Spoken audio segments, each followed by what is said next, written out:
কয়েক ঘন্টার মধ্যে দক্ষিণবঙ্গের বিভিন্ন জেলাগুলিতে কিন্তু ভারী বৃষ্টিপাতের সম্ভাবনা রয়েছে। এই মুহূর্তে দেখা যাচ্ছে বনগাঁ, হাওড়া, শরৎনগর ভারী বৃষ্টিপাতের সম্ভাবনা রয়েছে। পাশাপাশি বাংলাদেশের লোহার, সাতক্ষীরা এই সমস্ত জায়গাগুলি কিন্তু ভারী বৃষ্টিপাতের সম্ভাবনা রয়েছে।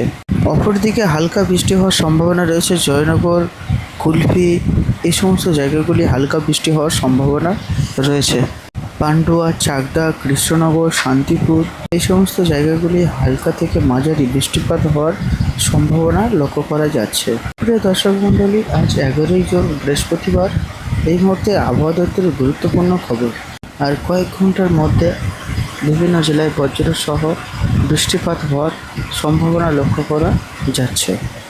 এছাড়া ঘন্টায় 70 থেকে 60 কিলোমিটার দমকা বাতাস বয়ে যাওয়ার সম্ভাবনা কিন্তু লক্ষ্য করা যাচ্ছে। সুপ্রিয় দর্শক মণ্ডলীরা, আজকে দেখে নেব সারাদিন আবহাওয়া কেমন থাকবে বৃহস্পতিবার এবং কোন কোন জেলাগুলিতে বৃষ্টি হবে এবং আগামী 5 দিন আবহাওয়া কেমন থাকছে এবং কোন কোন জেলাগুলিতে ভারী বৃষ্টিপাত হওয়ার সম্ভাবনা রয়েছে তা আপনাদের ভিডিওতে জানিয়ে দেবো। সুপ্রিয় দর্শক মণ্ডলীরা, আমাদের চ্যানেলে যদি প্রথমবার হয়ে থাকেন অবশ্যই চ্যানেলটিকে সাবস্ক্রাইব করে আমাদের সাথে থাকবেন। আপনারা কোন জেলাতে দেখছেন সেই জেলার কমেন্ট বক্সে অবশ্যই নামটি লিখবেন। আপনাদের জেলার কেমন পরিবেশ এবং কেমন ঝড় বৃষ্টি হওয়ার সম্ভাবনা রয়েছে তাহলে আমাদের জানাতে সুবিধা হবে। সরাসরি স্যাটেলাইটের মাধ্যমে দেখা যাচ্ছে উত্তরবঙ্গের আকাশগুলি একেবারে মেঘলা থাকছে সারাদিন, তবে দক্ষিণবঙ্গের আকাশ একেবারে কিন্তু পরিষ্কার থাকবে। তবে দুপুর গড়ালে কিন্তু আকাশের পরিবর্তন ঘটবে বলে আবহাওয়া দপ্তর জানিয়েছে।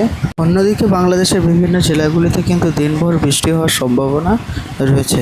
আজকের বৃহস্পতিবার দেখতে পাচ্ছি উত্তরবঙ্গের বিভিন্ন জেলাগুলিতে বৃষ্টি হওয়ার সম্ভাবনা রয়েছে, যেমন আলিপুরদুয়ার, কুচবিহার এই সমস্ত জায়গাগুলি হালকা থেকে মাঝারি বৃষ্টি হওয়ার সম্ভাবনা লক্ষ্য করা যাচ্ছে। মালদা থেকে উত্তর দিনাজপুরে হালকা থেকে মাঝারি বৃষ্টি হওয়ার সম্ভাবনা রয়েছে। দুপুর গড়ালেই কিন্তু কলকাতা, মেদিনীপুর এই সমস্ত জেলাগুলিতে কিন্তু বৃষ্টি হওয়ার সম্ভাবনা লক্ষ্য করা যাচ্ছে। পশ্চিম বর্ধমান, আসানসোল এই সমস্ত জেলাগুলিতে কিন্তু দূর বেরোলেই কিন্তু বৃষ্টি হওয়ার একটা সম্ভাবনা লক্ষ্য করা যাচ্ছে।